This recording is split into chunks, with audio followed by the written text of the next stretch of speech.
پیارے بچوں، السلام علیکم ورحمۃ اللہ وبرکاتہ۔ وعلیکم السلام ورحمۃ اللہ وبرکاتہ۔ کل ہم نے اور آپ نے بیان کیا تھا اور سنا تھا، پڑھا تھا، دیکھا تھا کہ عورت کے اوپر کون کون سی ذمہ داریاں ہیں، اس کے پیچھے اس کے اولاد کی ذمہ داریاں، مکان دکان کھیتوں کھلیان کی ذمہ داریاں، کیسے رہنا چاہیے، آپ نے سنا۔ آؤ آج کا عنوان ہے سبق کا، شوہر کے ساتھ زندگی بسر کرنے کا طریقہ۔ چلتے ہیں آج کی سبق کی طرف۔ تو لکھا ہے، یاد رکھو کہ میاں بیوی کا رشتہ ایک ایسا مضبوط تعلق ہے کہ ساری عمر اسی بندھن میں رہ کر زندگی بسر کرنی ہے۔ اگر میاں بیوی میں پورا اتحاد اور ملاپ رہا تو اس سے بڑھ کر کوئی نعمت نہیں، اور اگر خدا نہ کرے میاں بیوی کے درمیان اختلاف پیدا ہو گیا اور جھگڑے تکرار کی نوبت آ گئی تو اس سے بڑھ کر کوئی مصیبت نہیں کہ میاں بیوی دونوں کی زندگی جہنم کا نمونہ بن جاتی ہے اور دونوں عمر بھر گھٹن اور جلن کی آگ میں جلتے رہتے ہیں۔ اس زمانے میں میاں بیوی کے جھگڑوں کا فساد اس قدر زیادہ پھیل گیا ہے کہ ہزاروں مرد اور ہزاروں عورتیں اس بلا میں گرفتار ہیں، اور مسلمانوں کے ہزاروں گھروں میں اس طرح کے اختلافات کی آگ لگی ہوئی ہے کہ گھر جل رہے ہیں، اور میاں بیوی دونوں اپنی زندگی سے بیزار ہو کر دن رات موت کی دعائیں مانگا کرتے ہیں۔ اس لیے ہم مناسب سمجھتے ہیں کہ اس مقام پر چند ایسی نصیحتیں لکھ دیں کہ اگر مرد و عورت ان پر عمل کرنے لگیں تو امید ہے کہ اللہ تعالیٰ میاں بیوی کے جھگڑوں سے مسلم معاشرہ پاک ہو جائے گا۔ اللہ تعالیٰ میاں بیوی کے جھگڑوں سے مسلم معاشرہ پاک فرما دے گا، پاک ہو جائے گا، اور مسلمانوں کا ہر گھر امن و سکون اور آرام و راحت کی جنت بن جائے گا۔ نمبر 1، ہر عورت شوہر کے گھر میں قدم رکھتے ہی اپنے اوپر یہ لازم کر لے کہ وہ ہر وقت ہر حال میں اپنے شوہر کا دل اپنے ہاتھ میں لیے رہے اور اس کے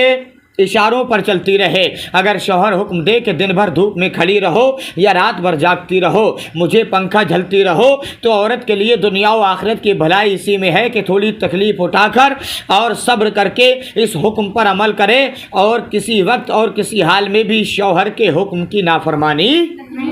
نہیں کرے، نہ کرے۔ سبحان اللہ، سبحان اللہ۔ آؤ چلتے ہیں دوسرے نمبر کی طرف۔ ہر عورت کو چاہیے کہ وہ اپنے شوہر کے مزاج کو پہچان لے اور بغور دیکھتی رہے کہ اس کے شوہر کو کیا کیا چیزیں اور کون کون سی باتیں ناپسندیدہ ہیں، اور وہ کن کن باتوں سے خوش ہوتا ہے اور کون کون سی باتوں سے ناراض ہوتا ہے۔ اٹھتے بیٹھتے، سوتے جاگتے، پہنتے اوڑھتے، پیتے چلتے پھرتے، بات چیت کرتے، سب کچھ اس کی عادت اور اس کا ذوق اپنی نظر میں رکھے۔ خوب اچھی طرح شوہر کا مزاج پہچان لینے کے بعد عورت کو لازم ہے کہ وہ ہر کام شوہر کے مزاج کے مطابق کرے، خواہ شوہر کا طرز عمل اور اس کا طریقہ صحیح ہو یا غلط، عورت کو پسند ہو یا ناپسند، لیکن شوہر کی مرضی کے لیے عورت وہی کام کرے جو شوہر کے مزاج کے مطابق ہو۔ ہرگز ایسا کام بالکل نہ کرے کہ شوہر کے مزاج کے خلاف ہو۔ بات کوئی ایسی بھی نہ کرے کہ جس سے شوہر کا دل ٹوٹے۔ اللہ کے نبی کی حدیث ہے کہ جس کا شوہر اس کی بیوی سے راضی ہو گیا تو اللہ نے جیتی جی اس کا نام جنت کے دروازے پہ لکھ دیا۔ بولو سبحان اللہ۔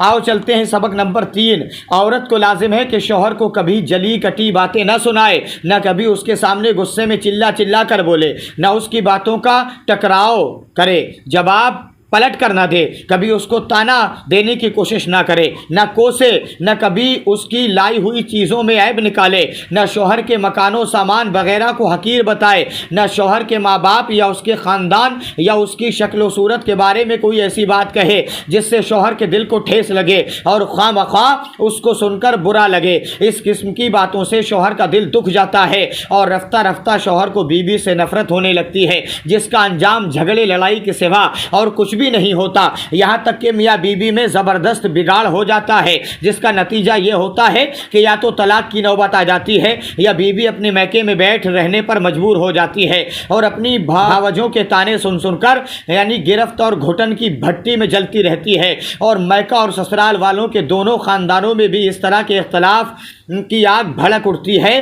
کہ کبھی کروٹ